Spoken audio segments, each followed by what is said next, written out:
عمرك فكرت ليه الأغنياء بيدفعوا ضرايب أقل من الفقراء والطبقة المتوسطة؟ الموضوع مش صدفة، الموضوع ذكاء.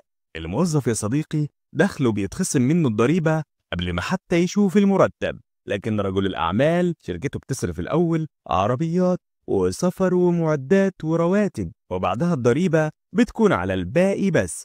وده هو السر اللي بيخلي الأغنياء يفضلوا أغنياء، لأنهم فاهمين قوة الشركات وقوة القانون. لكن في نفس الوقت لازم تعرف إن الضرايب حاجة مهمة جدا، وإن التهرب الضريبي مش هو الحل، لأن الضرايب دي بتمول الطرق والمدارس والمستشفيات اللي بنتعالج فيها.